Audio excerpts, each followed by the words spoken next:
The chamber falls silent. Delegates from every region, every alliance, every capital watch as the African representative approaches the rostrum. His voice begins not in anger, but in calm precision, the measured confidence of a continent that has studied the balance, sheets of history, and finally chosen to write its own. He speaks of corridors. Not the marble corridors of Washington, Paris, or Brussels, but the invisible ones, financial passages, through which the wealth of nations has long been rooted away from those who produced it. For decades, Africa's minerals, labor, and ingenuity have moved through these corridors under rules designed elsewhere, valued by prices fixed elsewhere, and secured by institutions accountable to interests far beyond the savannas, mines, and markets of Africa itself. Then came the moment that changed everything, a simple announcement from Ouagadougou, a public gold auction. Transparent, open to all bidders, conducted under African law and observation. It seemed, at first, like an administrative reform, a domestic matter. Yet within hours, analysts in Washington's corridor of finance and diplomacy were on the phone. Commodity markets trembled. Commentators demanded explanations. Because what had occurred in Burkina Faso was not just an auction of gold. It was an auction of assumptions. The African leader's voice rises slightly as he recounts what that auction represented. For the first time, a resource historically traded through external intermediaries was priced in public by Africans themselves. Every ounce weighed, recorded, and sold with no hidden clauses, no offshore clearinghouse, no discreet Western consultancy taking its percentage. The figures were published in real time. The world could see the value of African gold and the dignity of African governance. That single act became a signal fire across the continent. Other nations watched closely. Mali, Niger, Ghana. Even those with no gold reserves began discussing transparent auctions for their cocoa, lithium, uranium, and oil. Suddenly, the old networks of private brokerage and colonial era contracts faced a question they had not heard in a century. Why must the wealth of a continent pass through someone else's hands? The speaker pauses. His gaze moves slowly across the hall. He reminds his audience that the issue is not confrontation but correction. Africa, he says, does not wish to burn bridges with Washington or London. It simply insists that those bridges must stand on equal pillars. The old order relied on opacity, on valuations whispered in corridors. The new order will rely on daylight. He speaks of how the auction's design symbolized that daylight. It was broadcast publicly, its data ledgered on an open digital system.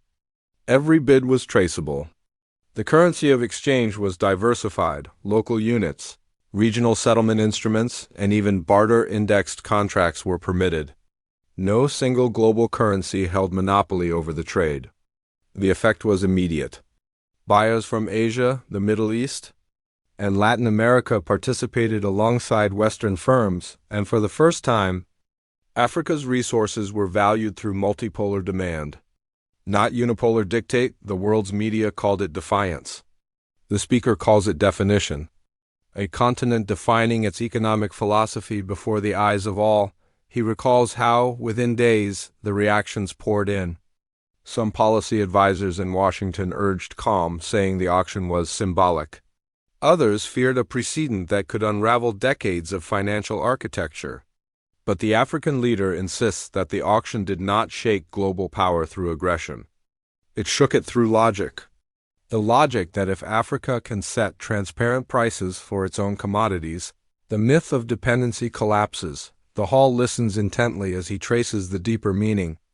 The gold, he says, was never the point. Gold was a metaphor for truth, a metal that cannot corrode. For centuries, the continent's truth had been hidden beneath contracts and consultancy fees. By opening the books to the world, Africa tested not only the purity of its mineral, but the purity of its intent.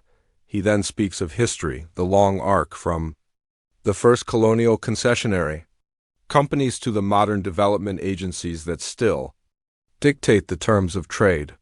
The language has changed, he notes. Protection became aid. Control became partnership, and dependency was rebranded as technical assistance. But behind these words, the corridors remain the same. They were corridors of extraction disguised as corridors of cooperation. The auction marked the moment Africa placed a sign above those corridors. Access now by mutual consent. Applause breaks briefly, then fades into the stillness of expectation. He continues to understand why this event shook global power. One must understand the architecture of that power. For decades, commodity pricing has been a lever of influence.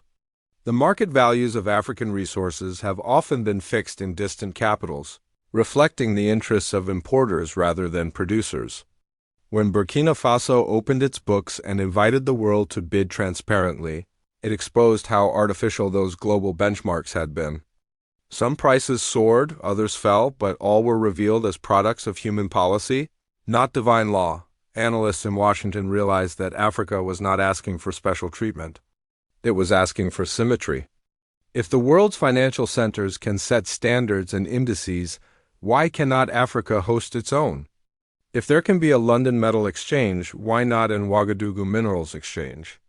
If transparency is a Western virtue, why should it not also be an African one? The speaker smiles slightly. He notes that transparency becomes uncomfortable only when it threatens entrenched privilege. Then he turns to the deeper layer, monetary sovereignty. The gold auction reignited debate over Africa's currencies, many still tied to foreign central banks or reliant on external guarantees.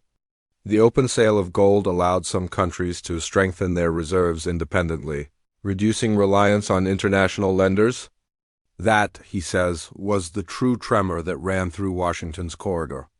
Not the loss of a few contracts, but the prospect of a continent financing itself. He recounts the words of a Western economist who admitted privately, if Africa begins settling its trade in its own currencies or through regional clearing systems, the leverage of conditional aid will fade. That confession, the speaker says, was more revealing than any official acute. He explains that the auction's transparency gave rise to an even more profound question: who decides the moral value of wealth? For years, African initiatives for self-reliance were dismissed as populist or row policies. Written abroad were praised as responsible governance. Yet when Burkina Faso demonstrated fiscal responsibility in its purest, from accountability to its own citizens, the same critics called it destabilizing. The irony did not go unnoticed. The leader reminds the assembly that Africa's goal is not isolationism. The continent still needs global trade, partnerships, and technology. But it demands relationships built on reciprocity, not paternalism. The gold auction was not a wall. It was a window, a transparent portal showing that Africa can manage complexity with integrity. He describes the reactions within Africa itself: pride, debate, and renewed civic energy. University students discussed economic sovereignty in cafes. Journalists analyzed the mechanics of public auctions. Even miners felt a new sense of legitimacy seeing their labor priced openly. For the first time, economic discourse was not imported, it was homegrown. That intellectual independence, the speaker argues, is the seed of political independence. He addresses his Western counterparts directly. Do not fear Africa's transparency. Fear instead the consequences of ignoring it. The hall murmurs. The statement is not a threat. It is a mirror held up to the conscience of global governance. He continues by describing how the corridor of Washington represents a mindset as much as a place. It is the belief that stability must be managed from the outside, that reform must pass through the approval of established financial powers. Yet history shows that no region achieves dignity through perpetual tutelage. Africa's new movement, symbolized by that gold auction, proclaims that maturity has been reached. The continent will still cooperate, but as an equal shareholder in global prosperity. The speaker turns philosophical. He recalls that, in the ancient world, gold was revered not merely for its value, but for its incorruptibility. It was the metal of kings and the metaphor of truth. When a society sells its gold openly and honestly, it declares that it has nothing to hide. When it hides its contracts, it sells its soul. Africa, he says, has chosen the former path. He tells the audience that this is not the first time a resource reshaped politics. Oil once did. Uranium did. Yet in each case, secrecy and external negotiation kept Africa in a subordinate role. The public auction reversed that sequence, openness first, negotiation second. That is why it felt revolutionary. Power built on secrecy fears transparency as night fears dawn, he draws an analogy. If gold is the mirror, then Africa's reflection in that mirror is no longer distorted by distance. The continent now sees itself directly. Another round of applause swells. He then traces the implications for global institutions. If more nations follow Burkina Faso's model, international agencies will need to adapt. The balance of information, the very foundation of global finance, will shift.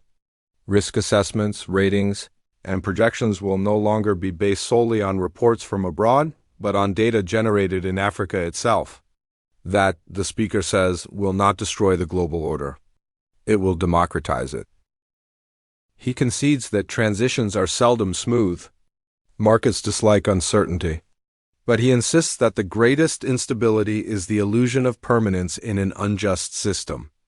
Reform delayed is crisis invited. The responsible course is not to resist Africa's awakening, but to engage it with respect. His tone softens. He acknowledges the historical ties between Africa and the West, education, technology, and cultural exchange. We do not reject these, he says. We cherish them. But partnership must evolve. The teacher must accept when the student has graduated.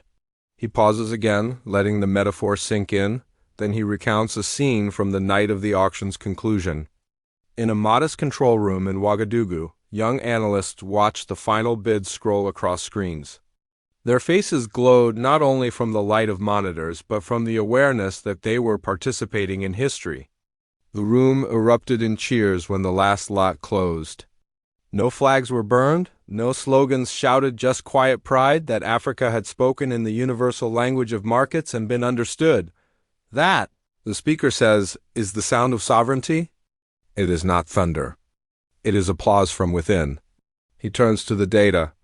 Within months of the auction, foreign direct investment in the region increased.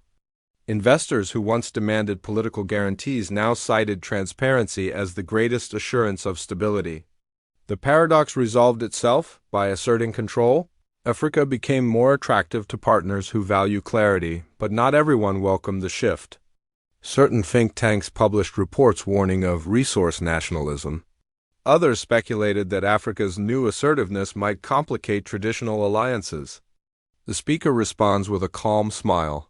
When the powerless act responsibly, it will always appear radical to those accustomed to their silence. He then introduces the moral core of his address. The public gold auction, he says, was not about gold or markets or even sovereignty. It was about restoring moral equilibrium between continents. For too long, the world's conscience has accepted that some regions may accumulate while others merely supply. The auction declared that Africa will no longer supply without a seat at the table of accumulation.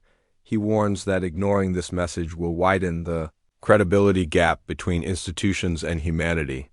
People everywhere, whether in Africa, Asia, or the Americas, yearn for fairness.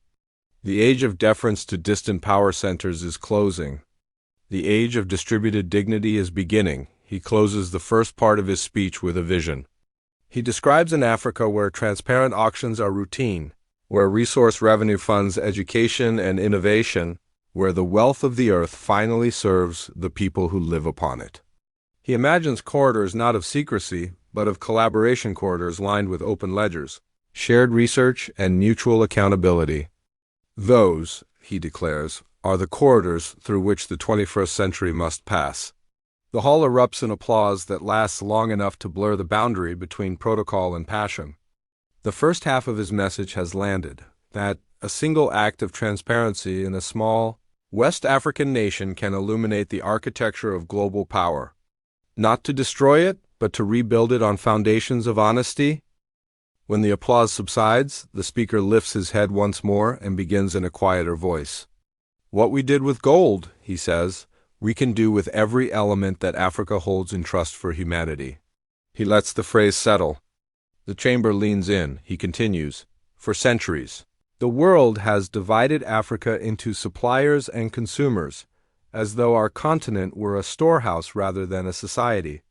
We were told that progress meant exporting raw materials and importing finished goods, that sovereignty could coexist with dependency, that partnership required perpetual gratitude. But today, Africa is rewriting the vocabulary of development. Our grammar will no longer conjugate the verb to depend. We will conjugate to decide. Another wave of applause rolls through the hall. The speaker's expression grows solemn. He explains that the gold auction was not a spontaneous act. It was the fruit of long reflection. For years, economists, engineers, and civic leaders in Burkina Faso and across Africa had debated how to reclaim control of resource valuation. The idea was simple. When pricing is public, exploitation becomes difficult. When exploitation becomes difficult, justice becomes possible. He recalls how, before the auction, foreign consultants warned that transparency would scare investors. Yet the opposite occurred. Investors who value long-term stability flocked to participate, for they saw a nation mature enough to publish its own books. Confidence, he says, does not grow from obedience. It grows from honesty. He glances toward the delegations of major powers. We understand the fears, he says gently. A fair market is not as predictable as a controlled one. But fairness is the only foundation on which sustainable cooperation can rest. The old systems, which favored a few while pacifying the many, are eroding under their own contradictions. Africa will not be the victim of that collapse. Africa will be the architect of renewal. He pauses and then, almost ceremonially, introduces the image of the corridor again. In Washington's corridor, he says, policy is crafted behind doors. In Africa's corridor, policy will be proclaimed in sunlight. We will not hide our decisions. We will explain them. We will not whisper to appease markets. We will speak to persuade humanity. The hall falls utterly still. He tells the assembly that the true wealth of Africa is not gold or oil but consciousness. The continent has learned, painfully, that sovereignty without strategy is an illusion. Political independence achieved in the 20th century must be followed by economic independence in the 21st. Freedom, he says, is indivisible. To be half free is to remain half enslaved. He describes how the auction inspired broader reforms, new trade protocols among African states, cross-border clearing systems, regional investment banks capitalized by African reserves. We are not rejecting global finance, he explains. We are completing it. The architecture of globalization was designed when Africa had no voice. Now it will have one. He recounts the first meeting of African finance ministers after the auction. They did not speak of aid. They spoke of leverage. They examined how collective bargaining could turn Africa's vast reserves minerals, energy, agriculture into a portfolio of negotiation rather than a patchwork of concessions. This, the speaker says, is not rebellion. It is maturity. The child has become the custodian of his own house. He acknowledges the unease that rippled through the old financial order. Some in the West described Africa's new assertiveness as a threat to stability. But whose stability? He asks softly. Stability for whom? For those who profited from imbalance or for those who endured it? We believe that the only true stability is justice evenly shared. He turns philosophical again. Power, he says, has two faces. One is domination, the other is example. Africa chooses example. He speaks of the moral meaning of transparency. In an age when corruption is cited as the continent's scourge, he says, the cure cannot be endless lectures from abroad. It must be internal illumination. By conducting our gold auction in public view, we placed ourselves under the same scrutiny we demand from others. We proved that transparency is not a Western gift. It is a universal virtue. The chamber listens in absorbed silence. He draws the connection between economics and dignity. A nation that does not control the price of its labor or its resources cannot control the destiny of its children.